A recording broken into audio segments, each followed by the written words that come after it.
Halo guys, ketemu lagi dengan saya Ardi di sini dari channel tentang arsitek, dan kali ini kita bakal ngebahas tentang settingan render realistic V-Ray 6 eksterior part 22. Oke, jadi di part 22 ini kita sudah ada sebuah desain modeling rumah tropis, tentunya desainnya Tenars, dan kita bakal langsung aja untuk ngebongkar dari settingan renderannya.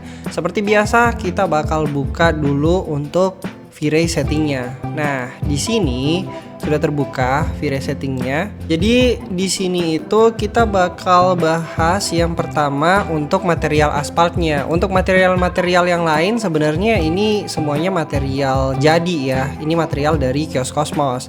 Tapi sebentar kita bakal bahas juga sedikit gitu. Mungkin di sini ada teman-teman yang menggunakan Kios Cosmos bisa tahu material apa yang saya pakai di Kios Cosmos hingga hasilnya itu seperti nanti di renderingnya. Oke, jadi kita bakal bahas dulu untuk aspal. Nah, di sini untuk material aspaltnya ini saya pakai material aspalt yang custom. Oke, ini custom downloadan. Jadi ini perlu disetting. Untuk awalnya atau defaultnya itu kurang lebih seperti ini. Jadi di sini itu kan anggap aja ini materialnya masih kosong ya. Kita mau pakai material aspal. Kita langsung ke bagian sini default tray, terus tambah material ya di sini. Create material.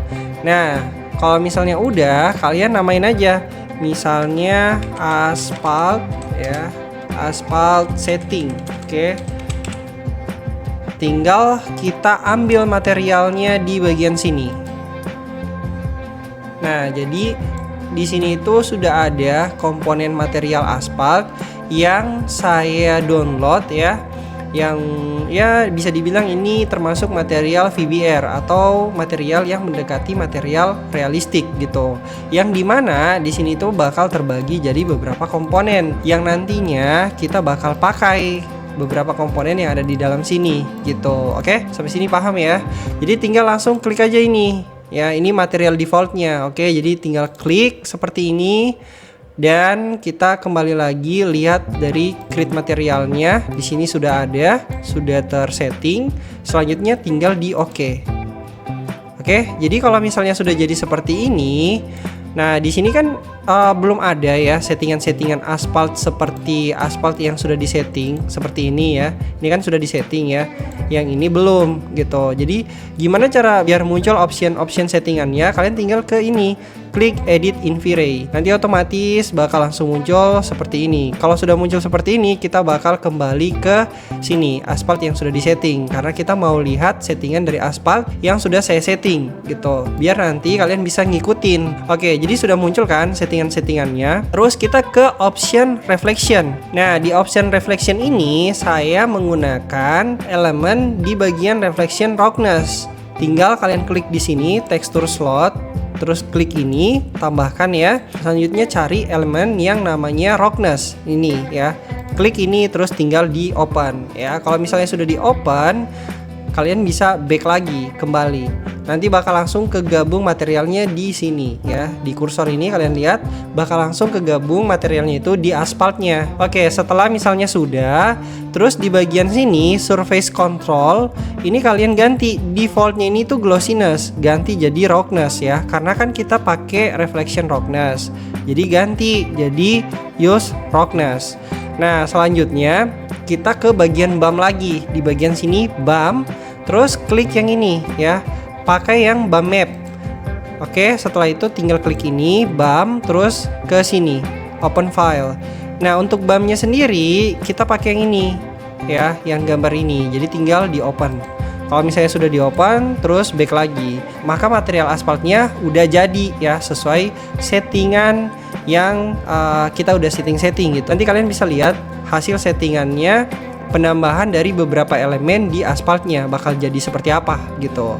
Oke, kalau misalnya sudah seperti ini, untuk material yang lain ini semuanya saya pakai yang pertama konkrit, terus untuk dindingnya ya, di sini juga wall paint, terus apa lagi ya, untuk material-material ini aluminium, terus material besinya, ini semuanya dari sini asalnya, dari Kios Cosmos. Jadi buat teman-teman pengguna Kios Cosmos, ya kurang lebih material yang saya gunakan seperti yang tadi. Nah, kalau misalnya pengen tahu lagi jenis kayunya ya, ini flooring laminate ya, ini juga ada di Kios Cosmos.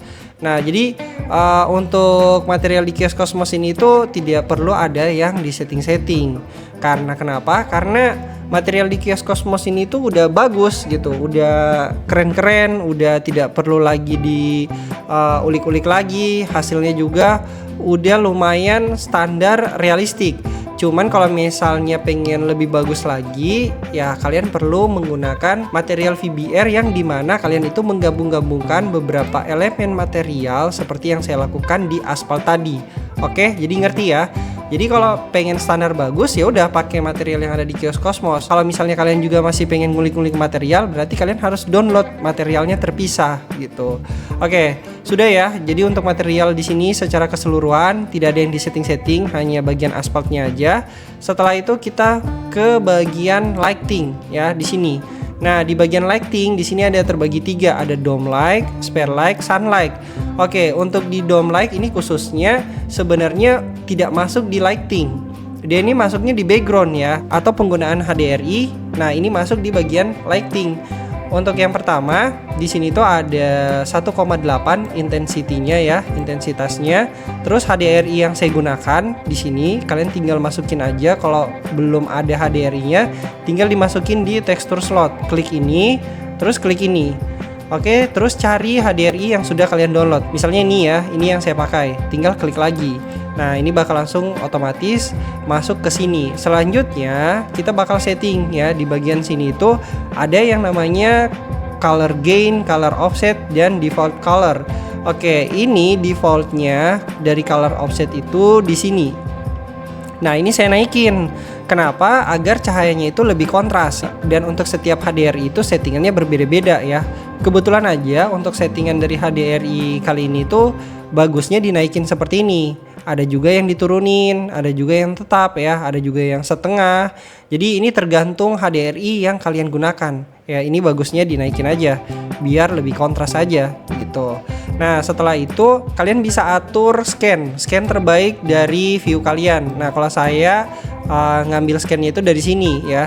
Ini perspektif mata manusia normal, tapi ini mata anak-anak. Karena ada perspektif mata anak-anak, ada mata katak ya. Kalau mata katak itu kayak gini. Nah, jadi dia agak ke bawah, terus nyorotnya itu lebih ke sini ya. Jadi kelihatan nih plafon-plafonnya, terus bagian-bagian bawahnya nih, besi-besi bawahnya itu kelihatan. Jadi kalian juga harus paham gimana cara pengambilan view yang bagus gitu. Karena di setiap modeling itu ada angle terbagusnya. Nah, kita kan pengen menampilkan apa ya? Menampilkan gambar yang bagus, penyajian yang bagus. Berarti kita juga membutuhkan tampilan view yang bagus gitu. Kebetulan aja tampilan view yang bagus itu di bagian sini kalau untuk modeling kali ini gitu. Jadi kita udah kunci seperti ini. Setelah kita kunci, nah jadi kita bisa atur-atur untuk settingan HDRI-nya di bagian sini. Ini ya, ada rotate high ini. Nah, ini berpengaruh dari background-nya. Jadi kalau misalnya kalian kesiniin ya, nah ini background-nya bakal bergeser gitu. Bakal ke sini, ke kiri atau ke kanan, itu terserah kalian. Jadi itu bakal disesuaikan tergantung view masing-masing. Oke. Kebetulan aja tadi itu minus 47 ya. Nanti kalian bisa lihat sendiri sih hasilnya. Minus 47 seperti ini. Ini udah cocok backgroundnya. Lebih ke sini sih awannya. Ya, awannya itu bakal ke sini. Terus di sini tuh lumayan lebih bersih. Oke, selanjutnya kalau misalnya sudah seperti ini, kita kembali ke pencahayaan berikutnya. Di sini spare light. Spare light ini tuh intensitasnya 1600. Untuk settingannya dari spare light, di sini invisible-nya dicentang, terus shadow-nya, efek diffuse-nya dicentang juga, yang lain ini di-uncentang. Oke. Jadi biar tidak ada reflection yang mantul di spare light-nya gitu. Jadi nggak kelihatan spare light-nya. Oke, kalau misalnya sudah, kita lanjut lagi ke sunlight. Nah, untuk defaultnya dari sunlight, karena kita tidak mau bertabrakan antara cahaya settingan pencahayaan default dari SketchUp-nya, defaultnya itu ini nyala guys ya. Jadi ini nyala, sunlight-nya ini nyala, tinggal ini harus dimatikan. biar cahayanya itu tidak bertabrakan, karena kan kalian udah pakai dome light. Nah, kalau misalnya kalian nyalain lagi seperti ini, nah itu cahayanya bakal tidak fokus ya. Ada di beberapa situasi ini tetap dinyalain, ini juga tetap ada. Karena mungkin salah satunya itu tidak dominan gitu. Cuman ini sepertinya sama-sama dominan karena saya sudah coba ya di render previewnya. Makanya ini harus dimatiin biar kelihatan cahaya ini tuh lebih dominan dan lebih bagus aja gitu. Oke, kalau misalnya sudah semua ya di bagian lighting, kita ke bagian ini render setting. Nggak terlalu banyak sih penambahan settingan. Di render output ini saya menggunakan resolusi 3200 x 2500. Ya, ini cukup besar, kalian bisa tinggiin atau bisa kecilin. Intinya semakin besar resolusinya, gambar kalian itu tidak akan pecah, tapi semakin lama juga waktu renderan kalian. Setelah itu kita ke bagian yang namanya global illumination. Di sini tuh 1500 ya untuk light shades-nya. Ini memperbagus gambar kalian dan juga fungsinya untuk mengurangi bintik-bintik hitam ataupun putih pada material ya. Jadi dia hanya mengurangi. Cuman kalau misalnya materialnya kalian emang udah rusak dari sananya, nah itu susah gitu diperbaiki sama yang namanya light shades. Dia bisa memperbaiki kerusakan material, tapi kerusakan yang tidak parah ya. Kalau misalnya kerusakan material yang kalian punya itu udah parah, itu nggak bisa juga diperbaiki. Jadi makanya kalian harus mendownload material yang bagus-bagus ya, yang HD atau di atasnya HD gitu biar bagus. Ngomong-ngomong untuk filenya dari ini, dari Asphalt sama dari HDRI tadi ya, itu bakal saya bagiin di Google Drive. Nah, untuk passwordnya itu kalian bisa tonton video ini sampai selesai, karena bisa aja passwordnya itu ada di pertengahan video atau di pertengahannya lagi atau di akhir video. Kalau misalnya kalian skip videonya, kalian gak bakal bisa dapat passwordnya. Makanya tonton video ini sampai selesai gitu. Jadi bisa aja saya share sekarang, bisa aja saya share di menit-menit berikutnya ataupun di akhir video. Oke? Kita bakal lanjut ya. Nanti saya bakal kasih tahu passwordnya. Oke, jadi kita bakal lanjut untuk lihat hasilnya ya. Pasti teman-teman pada penasaran dengan hasilnya seperti apa dari settingan-settingan yang sudah kita buat. Oh ya, saya lupa. Untuk penataan landscaping ini sesuai kreativitas kalian ya. Jadi yang paling saya tekankan, kalau penataan landscaping, apalagi renderan seperti ini, kita bisa lihat dulu di sini ya. Di sini tuh ada garis horizontal seperti ini. Nah, ini kalau misalnya kalian ke scan satu dulu ya. Kalian ke scan satu, itu harus ditutup ya. Jadi garis lurusnya ini itu harus ditutup ya. Seperti ini tertutup sama tumbuh-tumbuhan.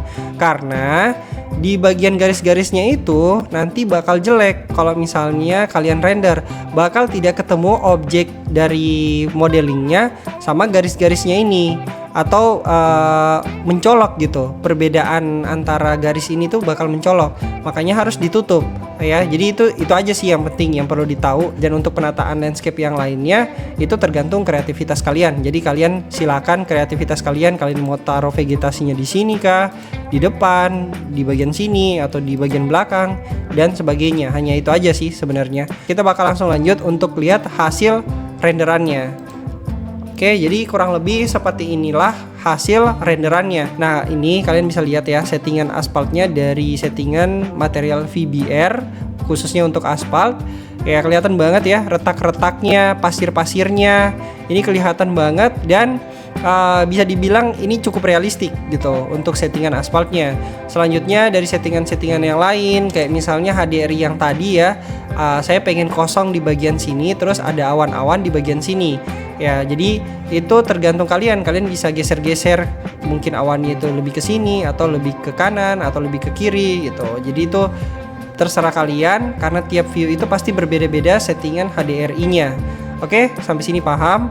Terus apalagi ya, untuk pencahayaan-pencahayaannya ya kurang lebih seperti ini, pencahayaan HDRI-nya dan sebagainya. Dan ya untuk passwordnya seperti yang saya sudah janjikan, passwordnya itu tentang arsitek. T-nya itu huruf besar, oke? Jadi saya ulang lagi, passwordnya itu tentang arsitek, tidak pakai spasi, T-nya huruf besar. Silakan kalian ketikkan aja itu untuk passwordnya.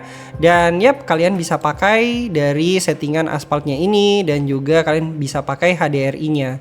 Oke, mungkin segitu dulu. Gimana menurut kalian ya, atau pendapat kalian dari renderan kali ini, di renderan realistik V-Ray 6 eksterior part 22 ya. Jadi kalian bisa like, komen, subscribe, dan juga yang paling penting kalian support saya dengan cara kalian share sebanyak-banyaknya video ini ke teman-teman kalian, agar saya pun semakin semangat untuk membagikan konten seputar arsitek maupun arsitektur. Saya Ardi pamit undur diri, see you di next video berikutnya. Bye guys.